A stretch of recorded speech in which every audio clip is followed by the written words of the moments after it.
आकाशवाणी मुंबई.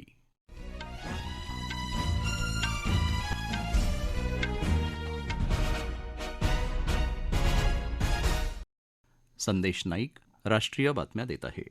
ठळक बातम्या. HPV लसीकरणाच्या देशव्यापी मोहिमेचा प्रारंभ. प्रधानमंत्र्यांच्या हस्ते राजस्थानातल्या 16,680 कोटी रुपये खर्चाच्या पायाभूत सुविधांचं लोकार्पण आणि पायाभरणी. पश्चिम बंगालमध्ये SIR नंतर टप्प्याटप्प्यानं मतदार याद्यांचं प्रकाशन सुरू. इस्रायलचा इराणवर हल्ला, भारतीय नागरिकांनी सतर्क राहावं असं परराष्ट्र व्यवहार मंत्रालयाचे निर्देश. आणि कॅनडाचे प्रधानमंत्री मार्क कार्नी आज मुंबईत आघाडीच्या उद्योजकांना भेटणार. HPV लसीकरणाच्या देशव्यापी मोहिमेचा प्रारंभ प्रधानमंत्री नरेंद्र मोदी यांच्या उपस्थितीत आज राजस्थानात अजमेर इथं झाला. गर्भाशय मुखाच्या कर्करोगापासून संरक्षण मिळावं याकरता 14 वर्ष वयाच्या मुलींना ही लस देण्यात येणार आहे. दरवर्षी 1,15,00,000 मुलींना लस देण्याचं मोहिमेचं उद्दिष्ट आहे. सर्व सरकारी आरोग्य केंद्रांमध्ये ही लस मोफत दिली जाणार असून हे लसीकरण ऐच्छिक आहे. आज 5 मुलींना लस देण्यात आली. त्यांच्याशी प्रधानमंत्र्यांनी संवाद साधला. हे लसीकरण महिला सक्षमीकरणातलं महत्त्वाचं पाऊल असल्याचं प्रधानमंत्री म्हणाले.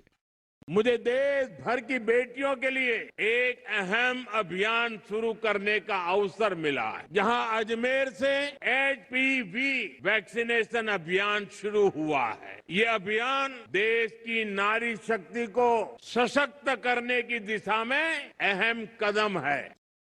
प्रधानमंत्र्यांच्या हस्ते आज राजस्थानातल्या 16,680 कोटी रुपये खर्चाच्या पायाभूत सुविधांचं लोकार्पण आणि पायाभरणी झाली. पिण्याचं पाणी, रस्ते, जलसिंचन, ऊर्जा इत्यादी क्षेत्रातले प्रकल्प त्यात आहेत. युवा रोजगार मेळाव्यात त्यांनी 21,800 पेक्षा जास्त युवकांना नियुक्तीपत्र प्रदान केली.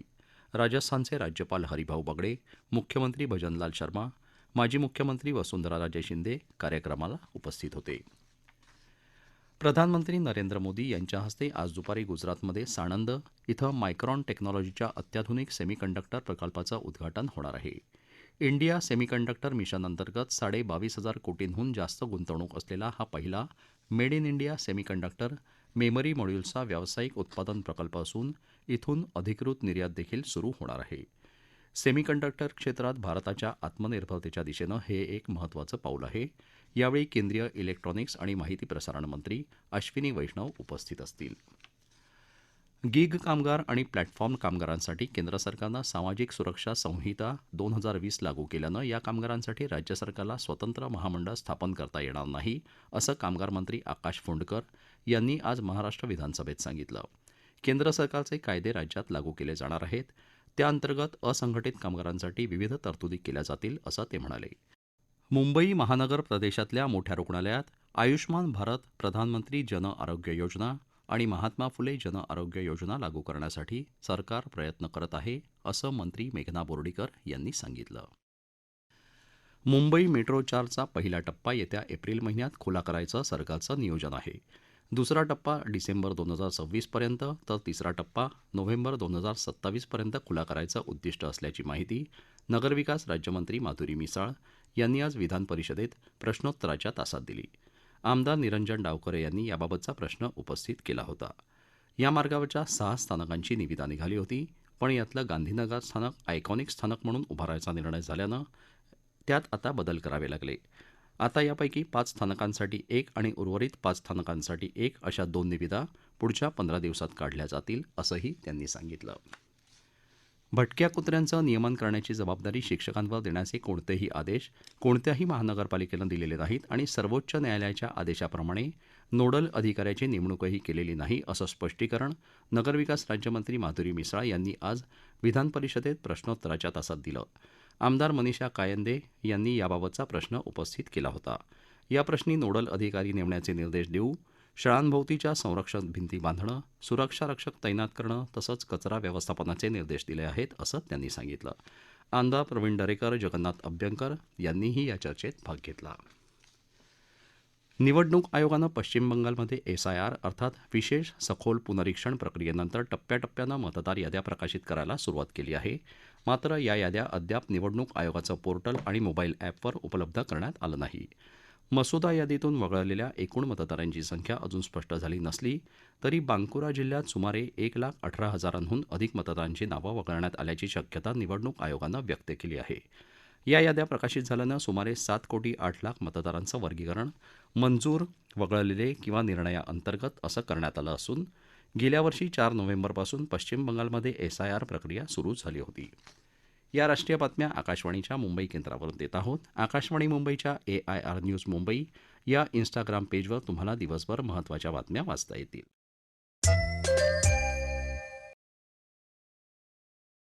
इस्रायलनं आज इराणवर हल्ला चढवला असून देशात आणीबाणी पुकारली आहे. इस्रायलचे संरक्षण मंत्री इस्रायल काझ यांनी ही घोषणा केली. इराणची राजधानी तेहरानमध्ये प्रचंड स्फोट होऊन दाट धुराचे ढग उठल्याचं प्रत्यक्ष बघणाऱ्यांनी सांगितलं आहे. इराणचे सर्व सत्ताधीश आयतुल्ला खोमेनी यांच्या कार्यालयाजवळ हा हल्ला झाला. त्याचवेळी क्षेपणास्त्र प्रतिहल्ल्याचा इशारा देणारे भोंगे इस्रायलमध्ये सर्वत्र वाजले. इस्रायलमध्ये राहणाऱ्या सर्व भारतीय नागरिकांसाठी परराष्ट्र व्यवहार मंत्रालयानं सूचना जारी केल्या आहेत. तिथल्या भारतीय नागरिकांना सतर्क राहण्याचे निर्देश देण्यात आले आहेत. इस्रायलच्या अधिकारी आणि तिथल्या गृह विभागानं जारी केलेल्या निर्देशांचं काटेकोर पालन करण्याच्या सूचना इस्रायलमधल्या भारतीय दूतावासानं दिल्या आहेत. सर्व भारतीय नागरिकांनी तिथल्या निवारा केंद्रांजवळ राहावं किंवा आपल्या घर किंवा कार्यालयाजवळच्या सुरक्षित स्थळांची माहिती घेऊन ठेवावी. पुढची सूचना मिळेपर्यंत इस्रायलमध्ये अनावश्यक प्रवास टाळावा असा सल्लाही दूतावासानं दिला आहे. कोणत्याही आपत्कालीन परिस्थितीत तेल अवीवमधल्या भारतीय दूतावासाशी 972 54 752 0711 आणि cons1.telaviv@mea.gov.in या मेलवर संपर्क करण्याचं आवाहन केलं आहे. क्रमांक पुन्हा एकदा ऐका. भारतीय दूतावासाशी 972 54 752 आणि cons1.telaviv@mea.gov.in या मेलवर संपर्क साधावा. कॅनडाचे प्रधानमंत्री मार्क कार्नी आज मुंबईत आघाडीच्या उद्योजकांना संबोधित करण्याची शक्यता आहे. ते आज मुंबईत अनेक कार्यक्रमांमध्ये उपस्थित राहणार असून उद्या नवी दिल्लीला रवाना होणार आहेत, असं परराष्ट्र मंत्रालयानं म्हटलं आहे. मार्क कार्नी 4 दिवसांच्या भारत दौऱ्यासाठी आले असून काल त्यांचं दुपारी मुंबईत आगमन झालं. पदभार स्वीकारल्यानंतर कार्नी यांचा हा पहिलाच अधिकृत भारत दौरा आहे. दरम्यान उद्या ते नवी दिल्ली इथं प्रधानमंत्री नरेंद्र मोदी आणि परराष्ट्रमंत्री S. जयशंकर यांची भेट घेणार आहेत. दोन्ही प्रधानमंत्र्यांमध्ये ऊर्जा, व्यापार, CEPA करार आणि परस्पर देशांमधले संबंध अधिक दृढ करण्यावर चर्चा होईल, असं मंत्रालयानं स्पष्ट केलं आहे. संरक्षण, संशोधन आणि विकास संघटनेनं आज ओदिशा किनारपट्टीलगत चंडीपूर इथून एकात्मिक चाचणी केंद्रातून अत्यंत कमी पल्ल्याच्या हवाई संरक्षण प्रणालीच्या 3 उड्डाण चाचण्या यशस्वी केल्या. विविध वेग, टप्पे आणि उंचीवरून हवाई मार्गानं अचानक उद्भवणारे संभाव्य धोके निष्फळ ठरवण्यात या संरक्षण क्षेपणास्त्र प्रणालीची क्षमता पुन्हा सिद्ध करण्याच्या उद्देशानं या चाचण्या घेण्यात आल्याचं संरक्षण मंत्रालयानं म्हटलं आहे. राष्ट्रीय विज्ञान दिन आज देशभरात साजरा होत आहे. नोबेल पुरस्कार विजेते ज्येष्ठ शास्त्रज्ञ CV रामन यांनी रामन इफेक्ट हा महत्त्वपूर्ण शोध लावला. त्यांच्या कार्याचं स्मरण म्हणून आजचा दिवस विज्ञान दिन म्हणून साजरा केला जातो. यानिमित्त प्रधानमंत्री नरेंद्र मोदी आणि गृहमंत्री अमित शहा यांनी देशातले शास्त्रज्ञ आणि संशोधकांना शुभेच्छा दिल्या आहेत. देशातल्या युवकांना सक्षम करण्यासाठी विज्ञान आणि तंत्रज्ञानाचा अधिकाधिक वापर करण्याचा संदेश प्रधानमंत्री नरेंद्र मोदी यांनी दिला आहे. तर वैज्ञानिकांचे अथक प्रयत्न देशाच्या यशाचा मार्ग अधिक सुकर करतो, अशा शब्दात त्यांनी शुभेच्छा दिल्या आहेत.